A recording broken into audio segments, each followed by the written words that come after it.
ಅಂತ ಹೇಳ್ತಾ 9ನೇ ತರಗತಿ ತೃತೀಯ ಭಾಷೆ ಹಿಂದಿ ಭಾಗ 1ರ ಟೆಕ್ಸ್ಟ್ ಬುಕ್ನಲ್ಲಿರ್ತಕ್ಕಂಥ ಮೊದಲ ಪದ್ಯಪಾಠ ಜೈ ಜೈ ಭಾರತ್ ಮಾತಾ ಅಂತಕ್ಕಂಥ ಪದ್ಯಪಾಠದ ಅಭ್ಯಾಸ ಪ್ರಶ್ನೋತ್ತರಗಳನ್ನು ನೋಡೋಣ.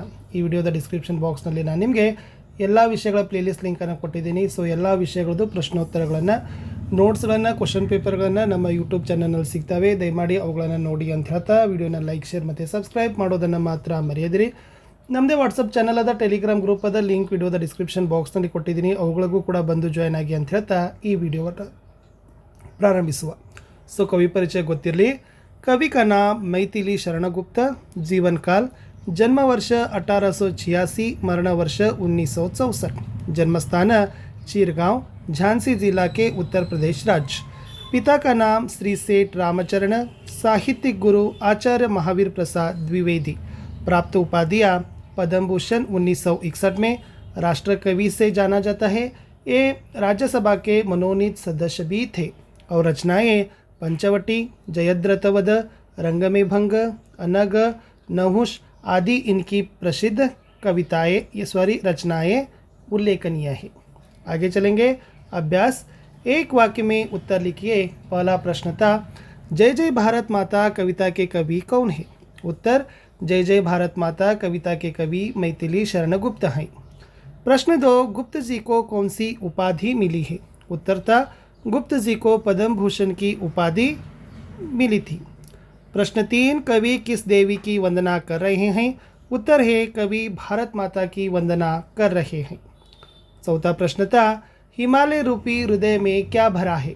सो उत्तर है, हिमालय रूपी हृदय में स्नेह भरा हुआ है. प्रश्न 5, पानी कैसे फूटा आता है? उत्तर है, पानी सौ स्रोतों से बह बह कर फूटा आता है. अगला छठा प्रश्न था, सुंदर भाव कहाँ पले हैं? उत्तर है, सुंदर भाव दानी आंचल में पले हैं.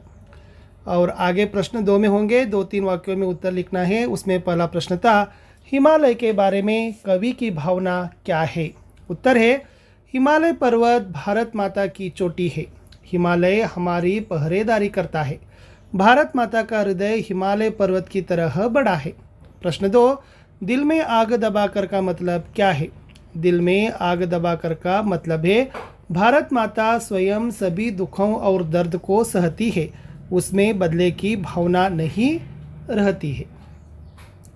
प्रश्न 3 है, कवि ऊंचा हिया क्यों कहते हैं? उत्तर है, कवि इसलिए कहते कि हे भारत माता, तेरा हृदय हिमालय पर्वत की तरह बड़ा है. इसका आशय यह है कि भारत माता का हृदय बहुत बड़ा है. वह अनेक दुख दर्दों को सहकर भी लोगों का भला करती है. प्रश्न 4 था, हमें मिलजुल कर कौन सा गीत गाना चाहिए था? और इसका उत्तर है, हमें मिलजुल कर भारत माता की यश की गीत गाना चाहिए. इसका सही उत्तर था. आगे चलेंगे. प्रश्न 3 में. प्रश्न 3 है कि खाली स्थान भरना है. पहला प्रश्न था, भारत का हिया डैश है. सो उत्तर है, भारत का हिया हिमालय है. Himalaya is the right answer. प्रश्न 2, दिल में डैश दबाकर रखता हमको डैश. सो दिल में अपने आग दबाकर रखता हमको हरा भरा. प्रश्न 3, डैश चिरकाल रहे. उत्तर है, चंद्र सूर्य चिरकाल रहे. इसका उत्तर था. और प्रश्न 4 था, नमूने के अनुसार तुकांत शब्द लिखना था. तुकांत इसका अर्थ है कि राइमिंग वर्ड्स. ओके, प्रास पदಗಳು. उत्तर है, स्नेह भरा, हरा भरा. उसी प्रकार आता जाता, पले फले, सो नाता, माता इज द आंसर है. आगे है प्रश्न 5 में, इस कविता में बह बह कर पानी आता है, इसका प्रयोग हुआ है. उसी प्रकार निम्नलिखित शब्दों में से सही शब्द चुनकर वाक्य पूर्ण करना था. यहाँ पर शब्द दिए गए हैं, गिरे गिरे कर, मिटे मिटे कर, सुन सुन कर, देख देख कर. प्रश्न है, बालक डैश सीखता है, देख देख कर सीखता है. भाषा डैश बोली जाती है, सुन सुन कर. मेघ डैश बरसते हैं, मिट मिट कर. बच्चा डैश चलता है, बच्चा गिर गिर कर चलता है. इसका सही उत्तर था. अगला अंत का प्रश्न है. प्रश्न 5 में अनुरूपता है. सागर विशाल है या हिमालय पूछा गया है. सो हिमालय तो ऊंचा है. अंधकार शब्द का अर्थ है अंधेरा. पवित्र शब्द का अर्थ है निर्मल है. आम धरती पर होते हैं, कमल पानी में. सूर्य, सूरज, चंद्र, चंद्रमा इज़ द राइट आंसर। यहाँ तक प्रश्नों के बारे में हम लोग चर्चा किए। मिलेंगे अगले ವಿಡಿಯೋ में। ಸೊ ಇಲ್ಲಿಯವರೆಗೆ ನಾವೇನು ಮಾಡಿದ್ದೀವಿ, ಜೈ ಜೈ ಭಾರತ್ ಮಾತಾ ಪದ್ಯಪಾಠದ ಪ್ರಶ್ನೋತ್ತರಗಳನ್ನು ನೋಡಿದ್ದೀವಿ। ಸೊ ಮತ್ತೆ ಹೊಸ ವಿಡಿಯೋದಲ್ಲಿ ಸಿಗ್ತೀನಿ। ವಿಡಿಯೋ ಲೈಕ್, ಶೇರ್ ಹಾಗೂ ಸಬ್ಸ್ಕ್ರೈಬ್